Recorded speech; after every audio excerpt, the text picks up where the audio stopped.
And I'm Francois. We're from the accuracy team. We've been working with PECULIUM for a few months now, since January. We've been working on the financial and strategic aspect mainly.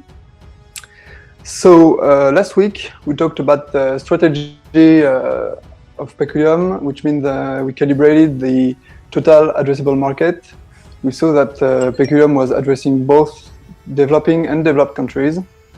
We also saw that as PECULIUM is based on cryptocurrencies, we'll come back on this later.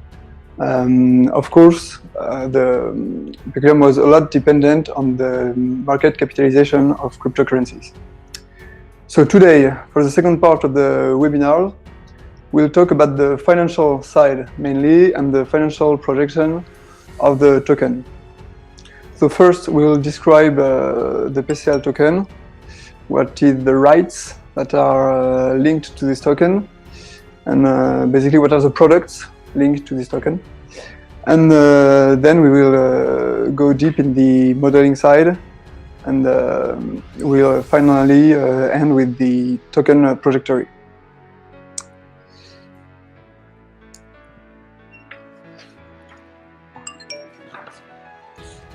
That's okay? Okay, excellent.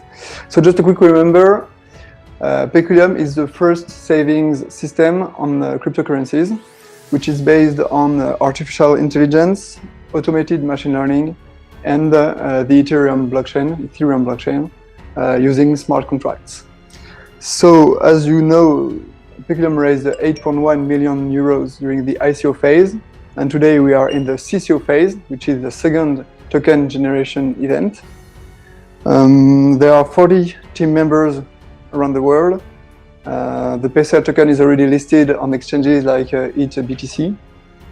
And most of all, PECULIUM has developed AIXVE, which is an algorithm which can forecast the price of cryptocurrencies. And thanks to this forecast, PECULIUM can offer a solution, an accurate solution, an optimized solution of asset management. So, if we go to the product,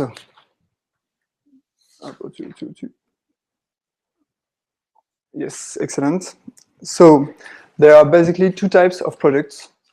There are the self-managed portfolio and the automatic managed portfolio. And the self-managed portfolio is split in two parts: the Singulus, which is for individuals, and the Alteris, which is for corporates. So basically, how does it work? When you enter a Singulus or an Alteris contract, you invest, for example, 10 bitcoins in this contract. Then you choose the characteristics of this contract, which means the duration of the contracts, which means the risk level you want to take. For example, if I want to take a risk 0, I'm going to have maybe a lower yield, but my investment will be safer. And if I take a really high risk, I will maybe have much higher profits, but I can also have losses. And also, I'm going to choose which cryptocurrencies I want to invest on. It can be Bitcoin, Ethereum, it can be an ICO, it can be whatever. And then I manage my own portfolio, I manage my savings, and whenever I want, I can ask AIXVE an advice, and AIXVE is going to tell me the best advice for my for adapted to my portfolio.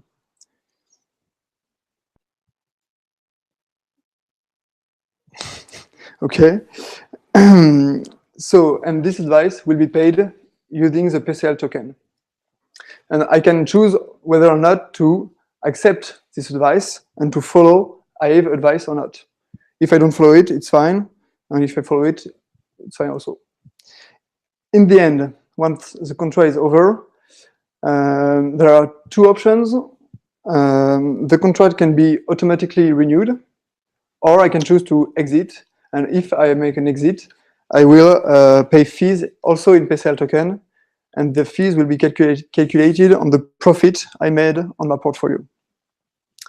So the Alteris contracts, which is for corporates, work exactly the same. It's basically self-managed portfolio.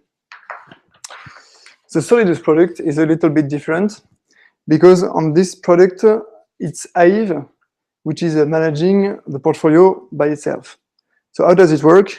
The beginning is the same. I invest, for example, 10 Bitcoins in a Solidus contract. I choose the risk level, the cryptocurrencies, under the underlying cryptocurrencies, and the timing of the contract. And then I just give it to AIXVE, which is going to manage the portfolio for me. And it's gonna make automatic trading based on the cryptocurrencies I chose. Whenever AIXVE makes a successful trade, for example, it buys a Bitcoin at 10 and sells it at 12, I'm going to pay a fee on the profit. In this example, it's 2, and the profit, and this fee is going to be paid in PCL. And at the end, it's going to be exactly the same, whether I choose to renew my contract or I can exit. And if I exit, I'm going to pay an exit fees also in PCL. So basically, what we just said is like the PCL is a token, is a utility token, which is used to access to PECULIUM services and to AIXVE forecast.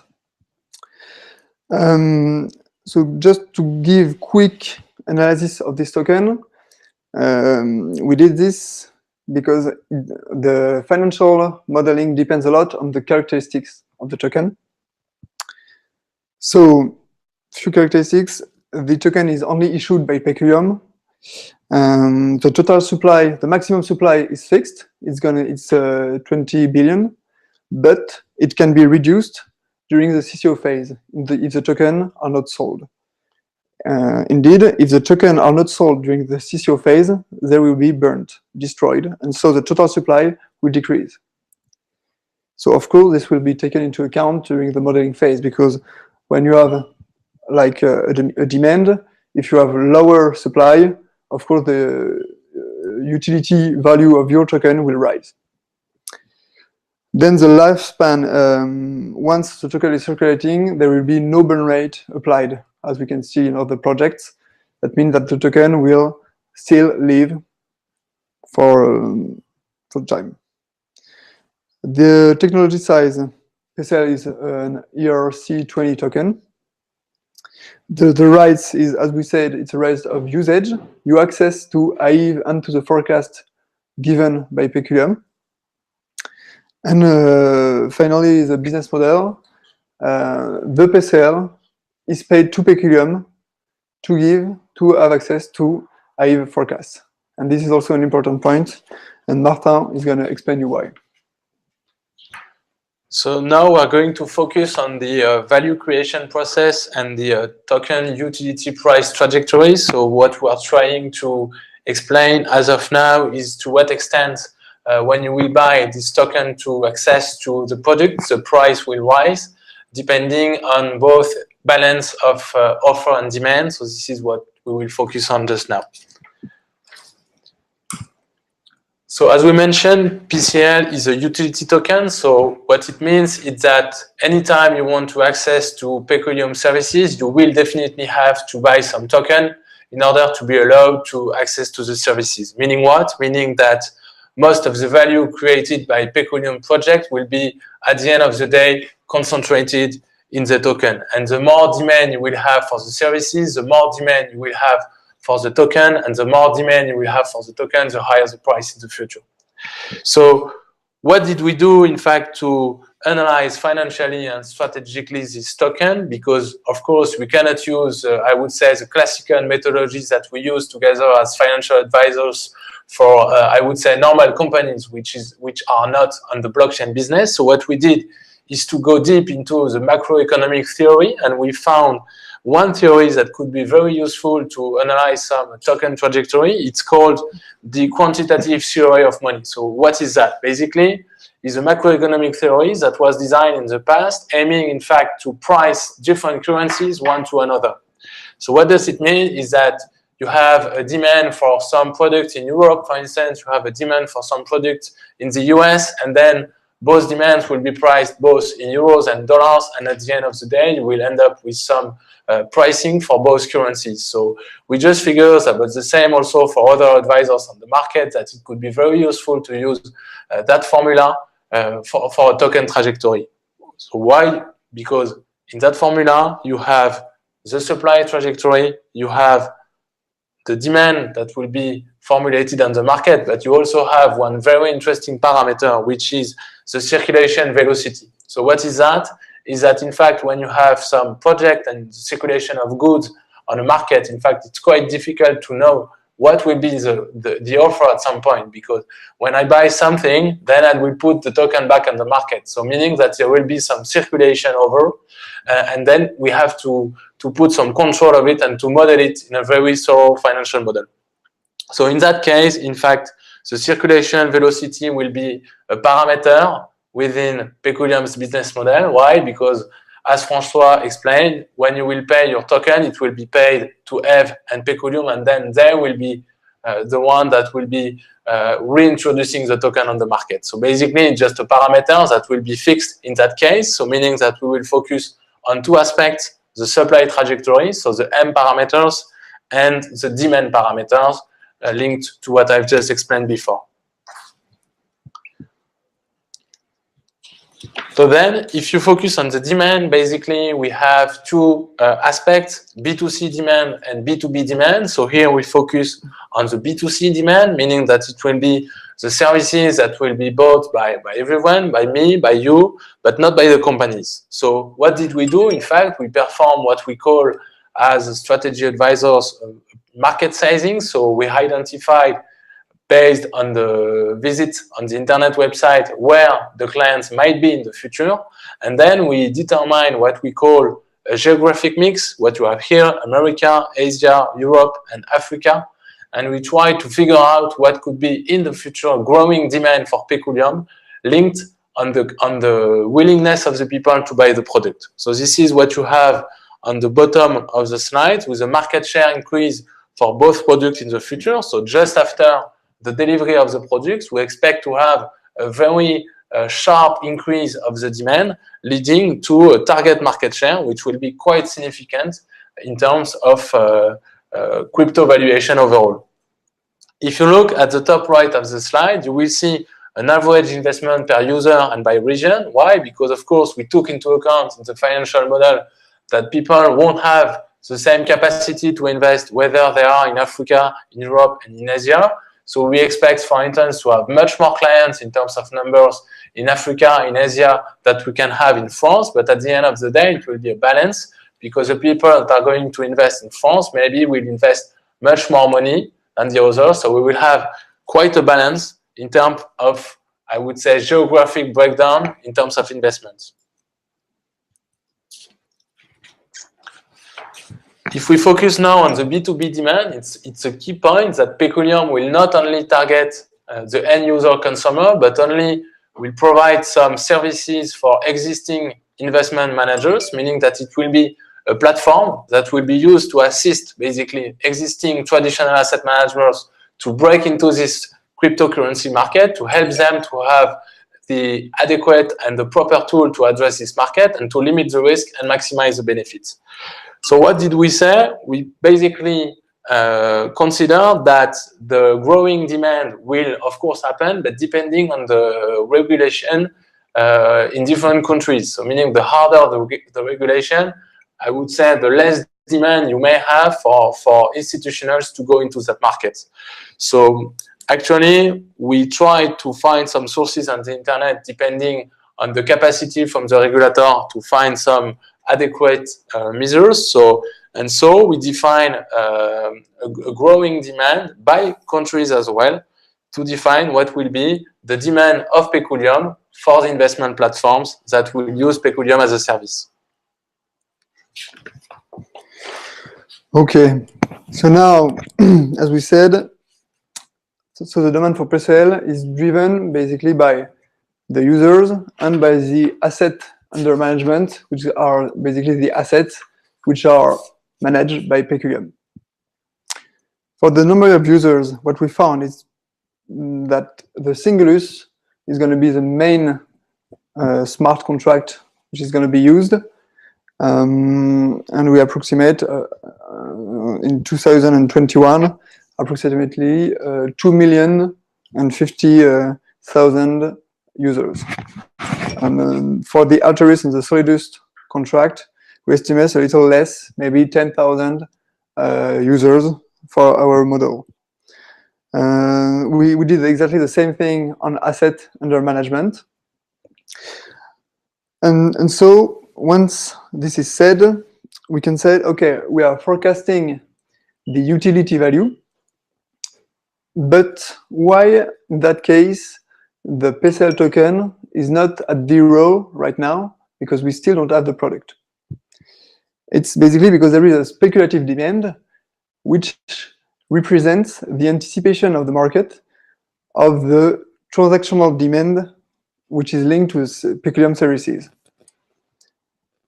So put it in another way, we can say that the transactional demand, which is the yellow curve that you can see, is linked to the product. And the speculative is just the anticipation of this demand. And we assume that this speculative demand will fall down to 0 once the product is operational. And so this is the way we model that the actual utility value is not at 0. Then, so this is for the demand side. For the supply side, as we said, it's a little bit complicated for PECULIUM case because the supply side depends on 2 token generation events. The first one was the ICO, so approximately 1.2 billion tokens were circulating, and then the CCO. And so, as we don't still know the number of tokens which will be sold during the CCO process, we made an estimate to have a quick idea of what would be the total supply of PCL in circulation. You should note that this strong increase of supply, which is linked to the CCO, have of course an impact on the utility value of the token. Why is that? Of course, once you increase the supply, you mechanically decrease the utility value per token.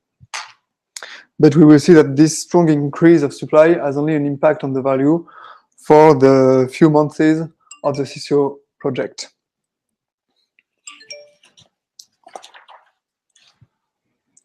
Okay, so in a nutshell, the demand will be led both by speculative value, but also by the transactional value. The speculative value being, just like François said, the anticipation of the transactional value when the product will be ready.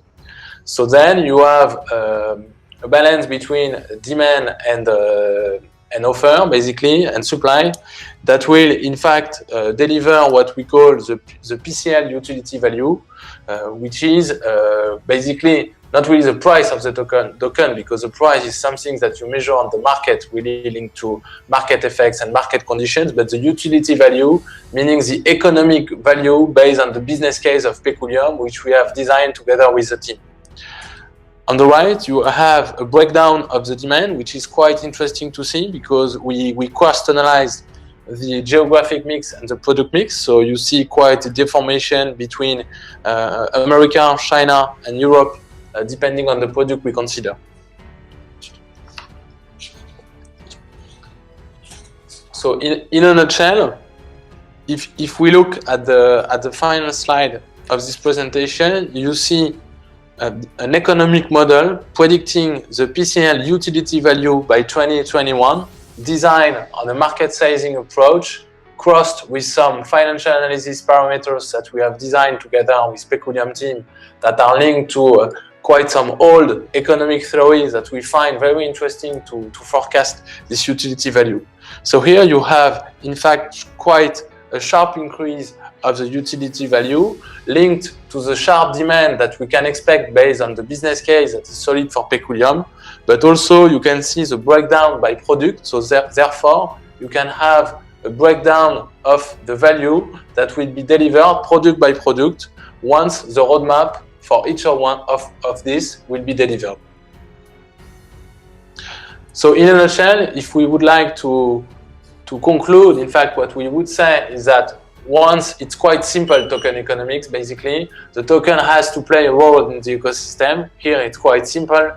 If you want to access to the services, then you will have to access to token because it's the only way you can access to the services, and it will also thank basically people that invested earlier, the early adopters, meaning what? That meaning that the demand will grow, then the supply is fixed. So basically, the more people will be interested in the demand, the higher will be the price if you consider economic and price value on the market. Thank you. Thank you.